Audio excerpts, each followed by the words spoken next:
G T ಅದು ಜನವಾರ ತಗ್ಸಿದ್ದೆಲ್ಲ ತಪ್ಪು. ಆ ಸಂಪ್ರದಾಯಗಳನ್ನ ಯಾರು ಕೂಡ ಮಾಡೋಕ್ಕಾಗಲ್ಲ. ಆಗ್ಬೋದು, ಇಲ್ಲಾಂದರೆ ಲಿಂಗ ಕಟ್ಕೊಂಡಿರ್ತಾರೆ, ಉಡ್ದಾರ ಹಾಕಿರ್ತಾರೆ, ಅವನ್ನೆಲ್ಲ ಮಾಡೋಕ್ಕಾಗಲ್ಲ. ಬರೀ ಪೊಲೀಸ್ ಇದರಲ್ಲಿ ಮಾತ್ರ ಯಾವುದಾದ್ರು ಸೆಲೆಕ್ಷನ್ನು ಮತ್ತೊಂದು ವಿಚಾರದಲ್ಲ ಆ ಒಂದು ಪದ್ಧತಿ ಇದೆ. ನಮ್ಮ ಪೊಲೀಸ್ ಸೆಲೆಕ್ಷನ್ ಬಿಟ್ಟರೆ ಬೇರೆ ಸ್ಕೂಲ್ಗಳಲ್ಲಿ ಕಾಲೇಜ್ಗಳಲ್ಲಿ ಆ ರೀತಿ ಯಾರೂ ತೆಗಿಬಾರ್ದು. ಅದು ತೆಗೆದಿದ್ದು ತಪ್ಪು. ಈಗೇನಪ್ಪ ಅಂದರೆ ಸ್ವಲ್ಪ ಎದ್ಕೊಂಡು ಏನಾದ್ರು ಒಂದು IT ಐಟಮ್ಸು, ಈಗ ಕೆಲವೆಲ್ಲ ಈ ಕಿವಿಗಳಿಗೆ ಇಟ್ಕೊಬಿಟ್ಟಿರ್ತಾರೆ, ಇಯರ್ಫೋನ್ಗಳಾಗಿರ್ತಾರೆ, ಬ್ಲೂಟೂತ್ಗಳು ಇಟ್ಕೊಬಿಟ್ಟಿರ್ತಾರೆ, ಸಣ್ಣ ಸಣ್ಣ ಡಿವೈಸು ಕಿವಿ ಒಳಗಡೆ ಕಾಣದಂಗೆ ಒಳಗಡೆ ಇಟ್ಕೊಬಿಟ್ಟಿರ್ತಾರೆ.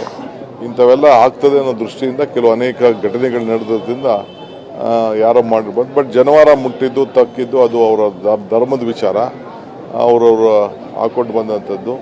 ಈ ಕೆಲವರು ಮೂಗು ಚುಚ್ಚಿರ್ತಾರೆ, ಕಿವಿಗೆ ಓಲೆ ಹಾಕಿರ್ತಾರೆ, ಕೆಲವರು ಉಡ್ದಾರ ಕಟ್ಕೊಂಡಿರ್ತಾರೆ, ಕೆಲವರು ಜನವಾರ ಹಾಕ್ಕೊಂಡಿರ್ತಾರೆ, ಉಪನಯಗಳಾಗಿರ್ತದೆ, ಮಾಂಗಲ್ಯ ಸರ ಇರ್ತದೆ. ಇವೆಲ್ಲ ಕೂಡ ಮುಟ್ಟಬಾರ್ದು. ಇದು ನಮ್ಮ ಸರ್ಕಾರ ಯಾವುದಕ್ಕೂ ಇದಕ್ಕೆ ಅವಕಾಶ ಕೊಡುವುದಿಲ್ಲ.